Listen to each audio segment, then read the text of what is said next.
बन्या स्थिति उपरे कहया गले वर्तमान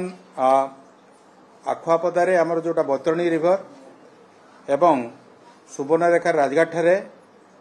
एटा विपद संकेतर उपरे अछि। बैतरणी आखुआपदारे आमर डेंजर लेवल 18.33 वर्तमान अच्छी तार 18.96 10टा बेले एवं सेटा 0.63 मीटर उपरे पाखापाखि 2 फुट उपरे तेबे यार लेवल एटा फॉलिंग ट्रेंड रे रही एवं काली सकाळ सुधा एटा डेंजर लेवल तळको हो जबार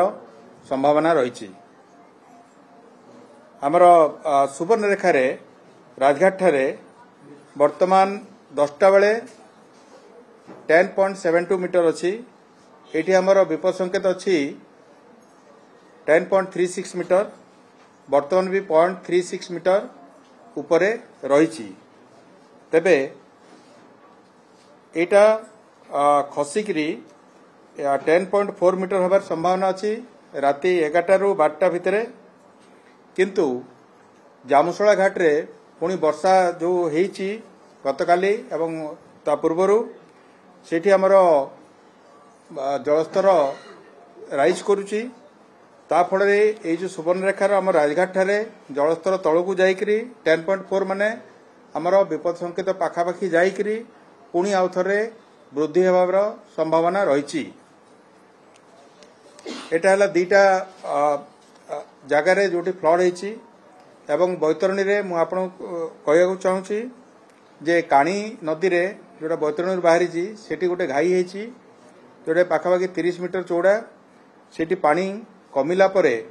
आमर रिस्टोरेशन काम आरंभ होबो सेठी आमर जहा मटेरियल दरकार सबु साइट रे आमर जमा कराई जाउची। तापरे आमे जदि आसीबा रिजर्वर आडकू हीराकुद रे वर्तमान 12टा गेट देखिरी जल निष्कासन होउची सेठी लेवलटा अच्छी 621.67 फीट सेठी संपूर्ण जलधारण क्षमता अच्छी 630 फीट जलभंडार भितर को 2,11,000 क्यूसेक पानी प्रवेश करुची एवं 2,22,000 क्यूसेक पानी सेठू विभिन्न फाटक 12टा फाटक प्लस पावर हाउस केनाल एसो माध्यम रे सेटा निष्कासन होउची। रेंगाली रे आमर वर्तमान लेवल अच्छी 122.82 मीटर सेठी संपूर्ण जलधारण क्षमता होची 123.5 मीटर सेठी प्रति सेकेंड रे 6166 क्यूमेक प्रवेश करुची एवं 3746 क्यूमेक आमर फाटक एवं पावर हाउस देखरी बाहर जलभंडार आम रेंगाली रे आम स्थिति को ऑब्जर्व करचु जेहेतु 93% पानी ऑलरेडी फिलअप हो गलानी तबे एठी 2टा गेट रे बर्तन पानी जाउची जदि दरकार पड़े आम आ गोटे गेट खोलिबू। हीराकुद रे मध्य आमे से भलिया जेहेतु एटा डायनामिक सिचुएशन इवॉल्विंग सिचुएशन आम परिस्थिति देखिकरी फाटक खोलिबा किंबा बंद करबा डिसाइड करिबू। अपर इंद्रावती कोलाब बालीमेला माचकुंड सालंदी और लोअर इंद्र रे स्थिति संतोषजनक अच्छी कौन प्रकार बेसी इनफ्लो किंबा जलस्तर शीघ्र बढ़िबार कौन आम पाखे सूचना नहीं। तेबे वर्षा कथा कही रखे जे गतकाली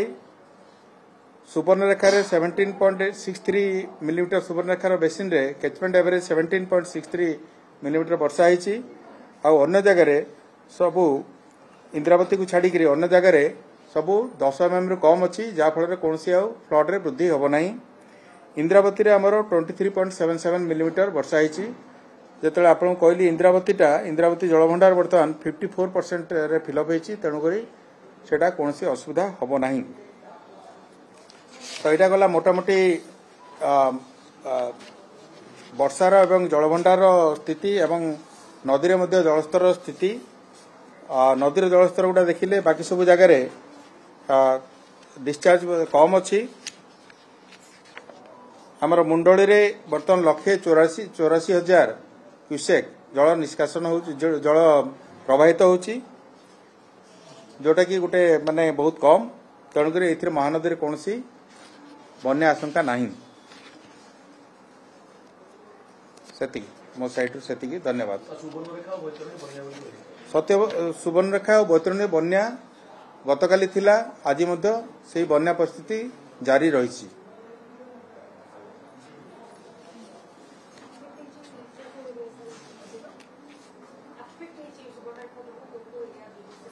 बालेश्वर जिलार बालियापाड़ भोगराई बस्ता जलेश्वर ये ब्लॉक गुड़ाक एफेक्टेड होती आमर अन्य जगार स्थिति संतोषजनक रही सबुड़ा डेंजर लेवल रु तले आमर प्रवाहित होची नदीर जलस्तर ता तले अच्छी। धन्यवाद। बालियापाड़ सब जोटी हुए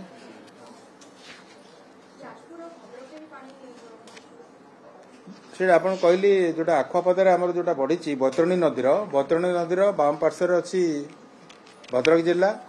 एवं दक्षिण पार्श्वर अच्छी जाजपुर जाजपुर ब्लॉक एवं दशरथपुर ब्लॉक धामनगर सेमती धामनगर एरियाटा मध्य भद्रकर से एरियाटा ए प्रभावित होती। एबे जोड़ा मु आपन कहली सुवर्णरेखार जेहेतु जामुशोला घाट रे जोटा आमर पानी आसीबो आ 12 घंटा परे